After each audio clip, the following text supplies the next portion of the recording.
Hello అండి, అందరికీ నమస్తే. నేను మీ Gauravakrishna. Welcome back to our channel wall poster. Finally ఏదైతే రజనీకాంత్ గారు ఇంకా లోకేష్ కనకరాజు గారి కాంబినేషన్లో ఒక సినిమా వస్తుందో కూలీ, ఈ సినిమాకి సంబంధించిన ట్రైలర్ రీసెంట్గా రావడం జరిగింది.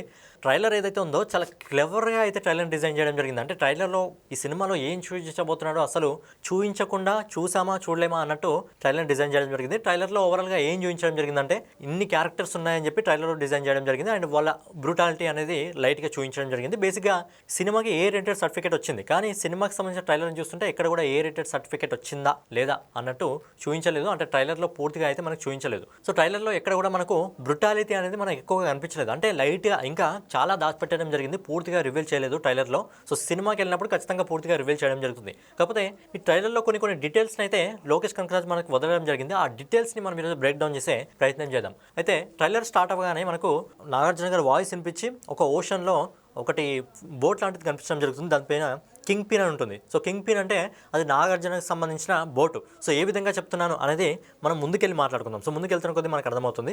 సో అది నాగార్జున గారికి సంబంధించిన బోటు. అండ్ తర్వాత ఈ సినిమా బేసిక్గా మనకు తెలిసిన ఇన్ఫర్మేషన్ ప్రకారం స్మగ్లింగ్, గ్యాంగ్స్టర్, ఇంకా గోల్డ్ వాచెస్, గన్ సేల్కి సంబంధించి ఇలాంటి జానర్లో సినిమా నడుస్తుంది అని చెప్పి మనకు లోకేష్ కనకరాజ్ గారు చెప్పడం జరిగింది. కాకపోతే ఈ సినిమాలో సంథింగ్ డిఫరెంట్. అది కాదు, ఈ సినిమాలో ఇంకా చాలా ఉంది. ఈ సినిమా బేసిక్గా మనం పర్టికులర్గా గమనిస్తే చాలా డెడ్ బాడీస్ని చూపించడం జరిగింది ఈ సినిమాలో. సో బేసిక్గా డెడ్ బాడీస్ని చుట్టూ ఈ సినిమా నడవడం జరుగుతుంది. అలాగే ఇది ఒక సైన్స్ ఫిక్షన్ మూవీ. సో ఏ విధంగా చెప్తున్నాం అనే విషయం గురించి మాట్లాడుకుందాం. ఈ డీటెయిల్ని బ్రేక్ చేసే ప్రయత్నం చేద్దాం. మనం స్క్రీన్ పైన మీకు శృతి హాసన్ గారి ఫోటో కనిపిస్తుంది. అక్కడ ఒక అంబులెన్స్ లాంటిది ఏదో గేట్ ఓపెన్ చేయడం జరిగింది. అందులో బాడీస్ కనిపించడం జరుగుతుంది. అంటే ఆ రియాక్షన్ బట్టి అందులో బాడీసే ఉన్నాయని చెప్పొచ్చు. ఎందుకంటే ముందు ఆమె డ్రెస్ ఏదైతే ఉందో ఆ డ్రెస్ని మీరు పర్టికులర్గా అబ్జర్వ్ చేయండి. సో తర్వాత ఇక్కడ కూడా ఒక బాడీ కాదు, చాలా బాడీస్. ఆమె ఇక్కడ ఒక బాడీస్ని స్ట్రెచర్ పైన తీసుకెళ్ళడం జరుగుతుంది. ఇక్కడ ఒక డ్రెస్ ఉంది అండ్ నెక్స్ట్ వీడియోలో ఇంకో డ్రెస్ ఉంటుంది. సో ఇలా డ్రెస్సులు మారుతున్నాయి ఏంటంటే ఒక్క బాడీ కాదు, చాలా బాడీస్ని ఈమె తీసుకెళ్ళడం జరుగుతుంది. అయితే ఆ బాడీస్ ఎక్కడి నుంచి రావడం జరుగుతుంది, ఎందుకు శృతి హాసన్ బాడీస్ని తీసుకెళ్తుంది అనేది ఒకటి ఇక్కడ తెలియాలి. అలాగే నెక్స్ట్ ఈ పోర్షన్లో మనం చూసినట్టయితే ఫోటోలో ఒక స్విమ్మింగ్ పూల్ లాంతో ఒక ఎలక్ట్రికల్కి సంబంధించి ఫైరింగ్ జరుగుతుంది. అంటే ఒక షాక్ వేవ్కి సంబంధించి ఫైరింగ్ జరుగుతుంది. సో ఇక్కడ మనం డీటెయిల్గా చూస్తున్నట్టయితే ఇక్కడ ఒక లేడీ ఉంది, ఆమె శృతి అనుకోవచ్చు. ఆయన పక్కన ఆ స్టైల్ చూస్తుంటే, ఆ హెయిర్ స్టైల్ చూస్తుంటే నాగార్జున గారేమో అనిపిస్తుంది. సో ఇక్కడ ఇది ప్రయోగం, అంటే ఒక ప్రయోగాన్ని చేయడం జరుగుతుంది. అందుకే ఇదే ఒక సైన్స్ ఫిక్షన్ మూవీ అని ఎందుకు చెప్తున్నాను అంటే ఇంకా ముందు చాలా డీటెయిలింగ్ ఉంది. ఇక్కడ మీరు సత్యరాజ్ గారు చూస్తున్నట్టయితే ఒక లివర్ని లాగుతున్నట్టు, వెనక్కి తీస్తున్నట్టు, ముంగర తీస్తున్నట్టు కనిపించడం జరుగుతుంది. అలాగే మీరు చూస్తుంటే ఇక్కడ ఎలక్ట్రికల్కి సంబంధించి ఒక మెరుపు అయితే రావడం జరుగుతుంది. సో సత్యరాజ్ గారు ఏదో ఒక విషయం మీద ఆయన ప్రయోగం అయితే చేయడం జరుగుతుంది. అది ఏంటి అనేది మనకు సినిమాలో చూపించడం జరుగుతుంది. అలాగే నెక్స్ట్ ఫోటోలో మీరు చూసుకున్నట్టయితే ఇక్కడ ఒక చైర్ కనిపిస్తుంది. సో చైర్ దేనికోసం పెట్టడం జరిగింది అనేది మనం చూడాలి, ఎందుకంటే దానికి చాలా వైరింగ్స్ అయితే ఉన్నాయి. సో ఖచ్చితంగా ఇది ఒక సైన్స్ ఫిక్షన్ పైన ఆధారపడి ఉంది. నాకు తెలిసి నాగార్జున గారు ఇలాంటి అంటే ఏదైతే ఆయన విలన్ రోల్ ఉందో ఆ విలన్ రోల్లో ఇలాంటి ఏమో సీక్రెట్గా చేసి ఆయన ఎక్కువ డబ్బుల్ని సంపాదించడం జరుగుతుంది. సో దానికి సత్యరాజ్ మెయిన్ నాగార్జున గారికి మద్దతుగా పనిచేయడం జరుగుతుంది. సో తర్వాత సత్యరాజ్ గారు ఏమయ్యారు, ఈ సినిమా ఎలా ముందుకెళ్తుంది అనేది ఒకటి కన్ఫర్మ్. నాగార్జున ఏదైతే బయటికి చేస్తున్నాడో అది కాకుండా లోపల కూడా బాహ్య ప్రపంచానికి తెలియకుండా ఏమో చేస్తున్నాడు. అది ఏంటి అనేది సినిమా విడుదలైనాక మనకు తెలుస్తుంది. అలాగే ఇక్కడ నెక్స్ట్ ఫోటోలో మీరు చూసుకున్నట్టయితే ఒక వ్యక్తికి ఇంజెక్షన్ ఇచ్చినప్పుడు ఆ నర్వ్స్ అనేది పూర్తిగా బ్లాక్ కలర్ అయిపోవడం జరిగింది. సో బేసిక్గా ఇంతకుముందు డెడ్ బాడీస్ అండ్ ఆ డెడ్ బాడీస్కి ఈ సైన్స్ ఫిక్షన్ దానికి ఖచ్చితంగా ఏదో సంబంధం ఉంది. అంటే నాగార్జున గారు మనుషుల పైన ఏదో ప్రయోగాన్ని అయితే చేయడం జరుగుతుంది. అది ఏంటి అనేది సినిమా విడుదలైతే మనకు తెలుస్తుంది. నెక్స్ట్ ట్రైలర్ ముందుకెళ్తున్న కొద్దీ మనకు ఎవరైతే అమీర్ ఖాన్ ఉన్నారో అమీర్ గారికి సంబంధించిన లుక్ అయితే రివీల్ కావడం జరిగింది. అండ్ ఇది ఎల్సీయూకి కనెక్టెడా లేదా అనేది ఒక కొన్ని డీటెయిల్సింగ్ అయితే వదలడం జరిగింది. కొన్నిసార్లు మనం కనెక్ట్ చేసుకోవచ్చు మన సంతోషం కోసం, కొన్నిసార్లు లేదేమో సపరేట్ అమౌంట్ అనిపిస్తుంది. ఎందుకంటే మన ఖైదీ సినిమాలో ఒక కంటైనర్ మిస్ అయింది అని చెప్పి చెప్పడం జరుగుతుంది. అలాంటి ఒక కంటైనర్ ఇక్కడ మనకు అమీర్ ఖాన్ గారు ముందుంది. మరి ఆయన ఇక్కడికి వచ్చి కంటైనర్ దగ్గర నిలబడ్డాడంటే మరి కనెక్టెడా లేదా అనేది మనకు సినిమా విడుదలైనప్పుడు మాత్రమే తెలుస్తుంది. మన సంతోషం కోసం మనము చెప్పుకోవచ్చులేండి, కనెక్టెడ్ అని చెప్పుకోవచ్చు, లేకపోతే లేదు అని కూడా చెప్పుకోవచ్చు. నెక్స్ట్ వచ్చేసి ఇక్కడ అమీర్ ఖాన్ ఇక్కడ ఈ ప్లేస్ని మీరు గుర్తుపెట్టుకోండి. ఇక్కడ గన్స్తో షూట్ చేయడం జరుగుతుంది. ఈ ప్లేస్ని గుర్తుపెట్టుకోండి. ఈ ప్లేస్లోకి ట్రైలర్ ఎండింగ్లో మనకు రజనీకాంత్ గారు రావడం జరుగుతుంది. సో అదే పిక్చర్ని మేము ఇక్కడ చూపించడం జరుగుతుంది. సో అమీర్ ఖాన్ ఇంకా రజనీకాంత్ ఒకే ప్లేస్లో అయితే ఉండడం జరిగింది. మరి వీళ్ళిద్దరికి అంటే ఏంటి అక్కడ గొడవ లేకపోతే ఏంటా అనేది మనకు సినిమా విడుదలైనప్పుడు తెలుస్తుంది. అండ్ నెక్స్ట్ పిక్చర్లో వచ్చేసి ఇక్కడ నాగార్జున ఒక వ్యక్తిని చంపుతున్నాడు. సో ఈ సీన్ మీరు గుర్తుపెట్టుకోండి, ఈ పిక్చర్ మీరు గుర్తుపెట్టుకోండి. అండ్ ఇక్కడ మనకు శోభిన్ ఒక మైక్లో మాట్లాడుతూ నాకు ఒక కూలీ కావాలి అని చెప్పి అక్కడ అనడం చెప్తుంది. నాగార్జునకు సంబంధించిన మనిషి ఈ శోభిన్. ఎందుకంటే కింద మీరు చూస్తుంటే స్టార్టింగ్లో మీకు ట్రైలర్ స్టార్ట్ కాగానే మీకు ఒకటి చెప్పాను, ఇక్కడ ఒక బోట్ ఉంది, బోట్ పైన కింగ్ పిన్ అని ఉంది. ఇక్కడ శోభిన్ నిలబడ్డ ఏదైతే కంటైనర్ ఉందో ఆ కంటైనర్ పైన కూడా కింగ్ పిన్ అని ఉంది. అండ్ ఎల్సీయూలో కూడా ఒక కంటైనర్ మిస్ అవుతుంది. ఇక్కడ ఒక కంటైనర్ ఉంది, ఆ కంటైనర్ పైన కింగ్ పిన్ అని ఉంది.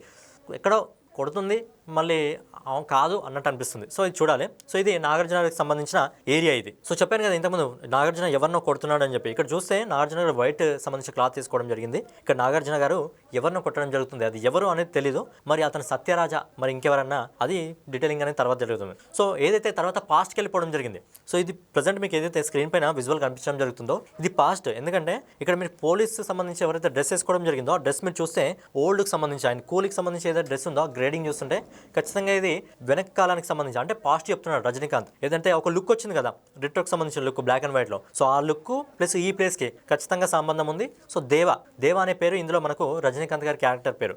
ఆ కాలానికి సంబంధించిందే మనకి ఇక్కడ ఉపేంద్ర ఉన్నాడు కదా. సో ఉపేంద్రకి సంబంధించి ఆ లుక్ చూసినా గ్రేడింగ్ చూసినా ఇది మళ్ళీ చేతిలో ఒక హుక్ ఉంది. సో ఈ లుక్ అంతా మొత్తం ఒక పాస్ట్, ఇందులో పాస్ట్ ఏమో చెప్పాలనుకుంటాను. సో ఈయన క్యారెక్టర్ రజనీకాంత్ గారి క్యారెక్టర్ పాస్ట్లో ఏదో ఉంది అని చెప్పి ఇక్కడ చెప్పడం జరుగుతుంది. అండ్ నెక్స్ట్ వచ్చేసి ఇక్కడ మీరు చూస్తున్నట్టయితే దేవా మెన్షన్ హౌస్ అని ఉంటుంది ఈ ఫోటోలో. అంటే ఈ దేవా క్యారెక్టర్ అనేది మన రజనీకాంత్ గారిది కాబట్టి రజనీకాంత్ గారిని చంపడానికి ఆ దేవా మెన్షన్ హౌస్కి విలన్స్ అయితే రావడం జరిగింది. సో ఇక్కడ మీరు చూస్తున్నట్టయితే మంచి యాక్షన్ సీన్ అయితే ఇందులో దొరకబోతుంది మనకి ఈ పిక్చర్లో. నెక్స్ట్ వచ్చేసి కొన్ని హెలికాప్టర్స్ రావడం జరుగుతుంది. సో నాకు తెలిసి ఏదైతే అమెరికన్ స్టార్టింగ్ లో రావడం జరిగిందో ఇది అదే ప్లేస్ అనుకుంటా. ఇక్కడ కొన్ని హెలికాప్టర్స్ ఇక్కడ రావడం జరుగుతుంది. అండ్ నెక్స్ట్ వచ్చేసి చెప్తాను కదా ఈ సినిమా పూర్తిగా డెడ్ బాడీస్ చుట్టూ తిరగడం జరుగుతుంది. అని ఇక్కడ మనకు ఈ పిక్చర్ చూస్తుంటే మీకు డెడ్ బాడీకి సంబంధించి మీకు ఇక్కడ అర్థమవుతుంది మళ్ళీ ఒకసారి. అండ్ తర్వాత ట్రైలర్ ముందుకు వెళ్తున్న నాగార్జున గారు ఎవరినో చూసి ఆశ్చర్యపోవడం జరుగుతుంది. సో గన్ పైకి పెట్టాడు. నాకు తెలిసి ఇక్కడ రజనీకాంత్ గారు ఎంటర్ అయ్యారనుకుంటా నాకు తెలిసి ఆ పిక్చర్ ఇది. నెక్స్ట్ ఇక్కడ నాగార్జున పక్కన ఎవరైతే ఉన్నారో ఇతను ఖైదీ సినిమాలో ఆజామ్ అనుకుంటా సంథింగ్ ఏదో క్యారెక్టర్ని secret under cop police officer ఒక క్యారెక్టర్ అయితే చేయడం జరిగింది. దానికి దీనికి ఏమైనా కనెక్షన్ ఉందా ఈ పాత్రలో అనేది చూడాలి. సో తర్వాత ఇక ట్రైలర్ ముందుకు వెళ్తున్న కొద్ది రజనీకాంత్ గారి యాక్షన్ ఉంటుంది, నాగార్జున గారి యాక్షన్ ఉంటుంది, అలాగే సత్యరాజ్ కూడా యాక్షన్ మొదలు కావడం జరిగింది. అంటే సత్యరాజ్ని చంపడానికి ఎవరో రావడం జరిగింది. మరి నాగార్జున గారు ఏంటమని చూడాలి. సో తర్వాత స్టోరీ ముందరికి వెళ్ళడం జరుగుతుంది.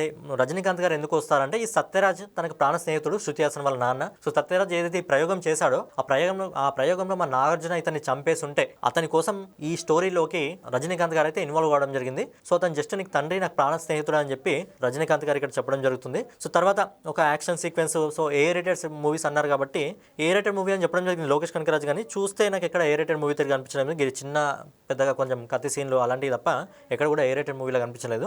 అండ్ అలాగే నాగార్జున గారు నెక్స్ట్ సీన్లో నాగార్జున గారు చాలా స్క్రీన్స్ అయితే పెట్టుకోవడం జరిగింది. మామూలుగా దేనికోసమన్నా 1-2 స్క్రీన్స్ పెట్టుకుంటే సరిపోద్ది. కానీ ఇక్కడ ఆడిటోరియం దాంట్లో మరి ఇన్ని స్క్రీన్స్ ఎందుకు పెట్టుకున్నాడా అనేది ఇది కూడా ఒకటి చూడాలి. అండ్ ఈ సినిమాలో ఏదైతే 5821 అని చెప్పి ఒక సీరియల్ నెంబర్ కూలీకి సంబంధించిన సీరియల్ నెంబర్ ఉందో ఇది రజనీకాంత్ గారి సీరియల్ నెంబర్ కాదు. ఎందుకంటే ఆల్రెడీ లోకేష్ గారు చెప్పడం జరిగింది 1421 అనేది రజనీకాంత్ గారి సీరియల్ నెంబర్. అది కూడా లోకేష్ గారు 1421 ఎందుకు డిసైడ్ చేశారంటే ఆ 1421 ఏదైతే ఉందో ఎవరైతే మన లోకేష్ గారి నాన్న ఉన్నారో ఆయన కూడా ఒక బస్ కండక్టర్. సో ఆయన సీరియల్ నెంబర్ 1421. సో ఆయన గుర్తింపుగా ఆయనకు ట్రైబ్యూట్ ఇవ్వడానికి రజనీకాంత్ గారికి 1421 సీరియల్ నెంబర్ ఇవ్వడం జరిగింది. మరి 5821 సీరియల్ నెంబర్ ఎవరిది అనేది ఖచ్చితంగా మనకు సినిమా వస్తే అర్థమవుతుంది. సో ఫైనల్గా ఏంటంటే సినిమాలో 2-3 పాయింట్స్ అయితే వదలడం జరిగింది. ఒకటి ఈ సినిమా ఏదైతే మనం స్మగ్లింగ్ అనుకుంటున్నామో అదే కాకుండా నాగార్జున గారు దాని వెనకాల ఏదో చేస్తున్నాడు, అది చేసే ఇన్ని డబ్బులు సంపాదిస్తున్నాడు. ఒక సైన్స్ ఫిక్షన్ కి సంబంధించి అలాగే బాడీస్ ఏవైతే ఉంటాయి ఇదంతా ఏంటి, అసలు ఈ సత్యరాజు ఇంకా రజనీకాంత్ గారికి ఫ్రెండ్షిప్ ఎలా ఉంది, సో సత్యరాజుని ఎవరు చంపడం జరుగుతుంది, సత్యరాజ్ చనిపోయిన తర్వాత రజనీకాంత్ రావడం జరుగుతుంది. సో ఇదే ఓవరాల్ గా సినిమాలో ఉన్న స్టోరీ. సో లోకేష్ కనకరాజ్ గారు లైట్ గా కొన్ని డీటెయిల్స్ అయితే ఇవ్వడం జరిగింది. పూర్తి స్టోరీ అయితే ఇవ్వకుండా చాలా క్లియర్ గా అయితే ట్రైలర్ అయితే కట్ చేయడం జరిగింది. సో ఫైనల్ గా సినిమా ఇదనమాట. కాకపోతే రజనీకాంత్ గారి ఏదైతే జైలర్ ఎలివేషన్ ఉందో అలాంటి ఎలివేషన్ అయితే ఈ సినిమా ట్రైలర్ నాకు ఎక్కడ కూడా కనిపించలేదు. ఒక సూపర్ స్టార్ అన్నప్పుడు అలాంటి ఎలివేషన్ ఇస్తే బాగుండేదేమో అని చెప్పి నాకు పర్సనల్ గా అనిపించింది. కాకపోతే ఏంటంటే అందరు క్యారెక్టర్లు ఎవరైతే ఉన్నారో మన ఉపేంద్ర కానివ్వండి, అమీర్ ఖాన్ కానివ్వండి, శోభిన్ కానివ్వండి, నాగార్జున కానివ్వండి, రజనీకాంత్ గారు అందరు క్యారెక్టర్లు ఈక్వల్ గా చూపించడం జరిగింది. సో ఒకరిని లేపి ఒకరిని తగ్గించాలని కాదు కానీ అందరినీ మంచి క్లాసిక్ గా చూపించడం జరిగింది. స్పెషల్ గా ఏంటంటే అమీర్ ఖాన్ గారి ఒక ఎంట్రీ బాగుంది, ఇంకా మన నాగార్జున గారి ఎంట్రీ కూడా చాలా బాగుంది. సో ఫైనల్ గా ఇదనమాట. ఇందులో కొన్ని డీటెయిలింగ్స్ అయితే వదలడం జరిగింది. సో ఈ డీటెయిలింగ్ మీకు ఏ విధంగా అనిపించింది మీరు కింద కామెంట్ చేయండి. అలాగే వీడియో మీకు నచ్చితే ఖచ్చితంగా లైక్ చేసి కామెంట్ చేసి సబ్స్క్రైబ్ చేసుకొని మన వాల్ పోస్టర్ ఛానల్ని ఫాలో అవుతుండండి.